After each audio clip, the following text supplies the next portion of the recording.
जोहार बच्चों, जोहार जोहार। बात ऐसा है कि कौन सा विषय अभी हम लोग पढ़ रहे हैं? इंग्लिश का चैप्टर बताएंगे। क्या है? पोएम है। हाँ। ठीक है, सन्स फैमिली हिंदी में जरा समझाएंगे उसको। सूर्य का परिवार। ठीक। जिस तरह से आपका परिवार है, आपका परिवार का मुखिया कौन है, हेड कौन है आपका फैमिली का? पापा। तो आपका परिवार में कौन है? पापा हैं, मम्मी हैं, आप हैं, आपके छोटे भाई बहन, मिलके 4-5 जन चाहे जो भी हैं, है ना। उसी तरह सूर्य का भी एक परिवार है जिसको सन्स फैमिली कहते हैं। इस पोएम को समझने के लिए सूर्य का परिवार को या सन्स फैमिली को क्या करना होगा, थोड़ा सा हम लोग को समझना होगा। इसका डायग्राम हम यहाँ पर बनाए हुए हैं। क्या बनाए हुए हैं? डायग्राम। डायग्राम मतलब होता है कि प्रतिरूप में उसको समझने के लिए बनाना। ठीक है, तो बीच में क्या है? सन। और इसके पहला नंबर में, इससे पहला नंबर में कौन सा है? मरकरी है। यहाँ पर 1 नंबर करके हम लिख दिए हैं ना। क्या लिखे हैं? मरकरी। 2 नंबर में वीनस, 3 में अर्थ, चौथा में मार्स, 5वां में जुपिटर, 6ठा में सैटर्न, 7 में यूरेनस और 8 में नेपच्यून, है ना। लिखे हैं ना। तो इस तरह से सूर्य का परिवार है फर्स्ट नंबर में। अब थर्ड नंबर में क्या है? तीसरा नंबर में बताइए।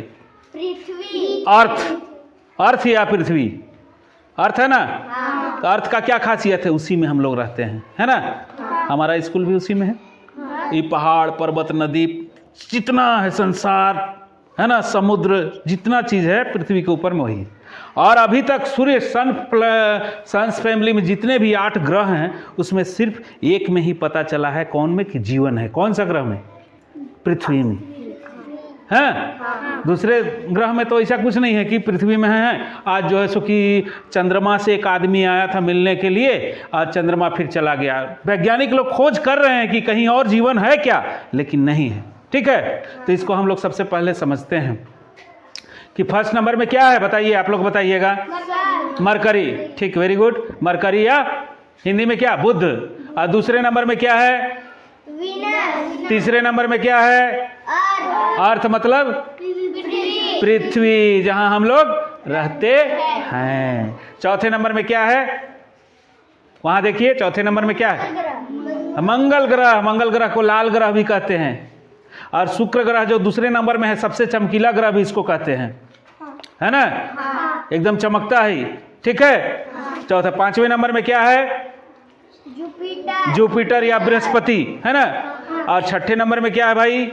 शनि। शनि का एक खासियत है, शनि में थोड़ा सा 1 सेकंड रुक जाइए। शनि में एक रिंग या छल्ला या माँ का चूड़ी जैसा गोल चीज, उसका शनि के चारों तरफ धूल का बना हुआ घूमते रहता है, शनि ग्रह जिसको बोला जाता है ना। और 7वें नंबर में क्या है? यूरेनस या अरुण ग्रह। और 8वें नंबर में क्या है? नेपच्यून। प्लूटो भी यहाँ हम लोग उस दिन देखे हैं। प्लूटो भी पहले सन्स फैमिली का एक मेंबर था, सूर्य के परिवार का एक मैडम जरा ध्यान दीजिए ना मैडम जी। प्लूटो भी पहले सन्स फैमिली का एक मेंबर था। ठीक है, लेकिन अभी वैज्ञानिकों ने क्या किया कि उसको हटा दिया। उसमें ग्रह के गुण नहीं थे, इसलिए सन्स फैमिली से उसको हटा दिया। अभी था एक दिन कि सबसे चमकीला ग्रह कौन सा है, तो शुक्र, वही है वीनस ना।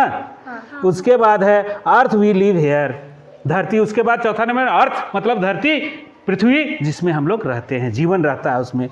हाँ। Mars is red. Like fire. Fire means आग। मार्स या मंगल ग्रह लाल है जैसे कि आग की तरह, है ना। Jupiter has an eye there. Jupiter का एक आंख भी है ना।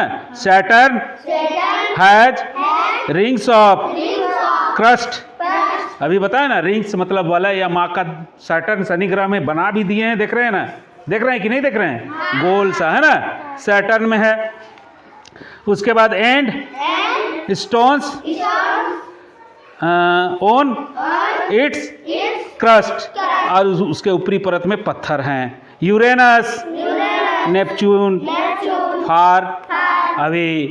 यूरेनस और नेपच्यून कितना है? Far away. सबसे दूर में यूरेनस ये रहा, ये फार अवे, सूर्य से काफी दूर है ना। जैसे हम लोग तीसरा नंबर में है, 7वें 8वें नंबर में है ना। यूरेनस और नेपच्यून। उसके बाद फिर देखते हैं we have not gone away, वहाँ तक हम लोग पहुँच नहीं पाए हैं। Pluto's out from Sun's family. अभी भी बताएं आप लोग को कि प्लूटो भी पहले 9 ग्रह हम लोग पढ़े थे, है ना, लेकिन अभी के दौर में वैज्ञानिकों ने प्लूटो ग्रह को क्या किया है, सूर्य परिवार से, सन्स फैमिली से बाहर कर दिया है, समझे, है ना।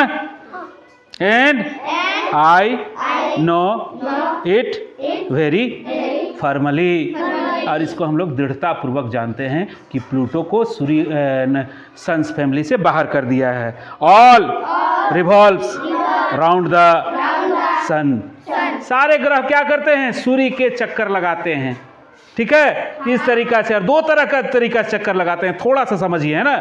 जिस तरह से लट्टू आप लोग खूब खेलते हैं ना, लट्टू खेलते हैं तो क्या करता है, लट्टू एक अक्ष में घूमता है ऐसे, और ऐसे लट्टू यहाँ पर घुमा और गोल ऐसे ऐसे घूम करके गोल भी घूमता है। उसी तरह से ग्रह भी 2 तरीका से अपने अक्ष में घूमते हैं, और ऐसे ये जो रेखा इसका बना दिए हैं, ये प्रतीक के रूप में है, सिंबल है, ऐसा कुछ रेखा नहीं, इसी में घूमते रहते हैं। और इसी से क्या होता है, 2 तरीका से घूमने से क्या होता है, पृथ्वी में मौसम बदलता है। ये पृथ्वी घूमते घूमते यहाँ चल जाएगा तो धूप के नज़दीक होगा तो गर्मी ज़्यादा पड़ेगा ना, तो क्या हो गया, गर्मी का मौसम आ गया, दूर हो गया तो ठंडा हो गया, ठंडा का मौसम आ गया। अब दूसरा तरीका समझना है, दिन और रात कैसे होता है सर, थोड़ा सा इस पोएम से अलग हट के थोड़ा समझिए, आगे आगे जाके खूब पढ़ना है आपको इसमें, है ना।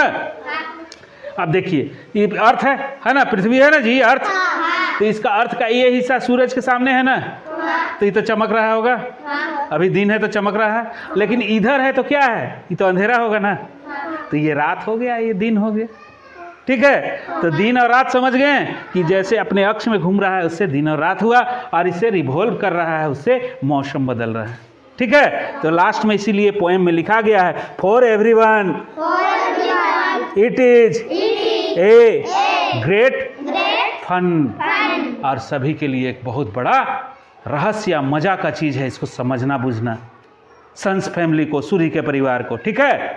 आप लोग समझ गए। कोई क्वेश्चन, कोई भी सवाल है एकदम पूछिए, डरिए मत, कोई सवाल है नहीं, ठीक, अपने अपने जगह में जाइए, और जो वर्ड नहीं जानते हैं उसको फिर से पूछिए हमसे, ठीक है। Okay, thank you.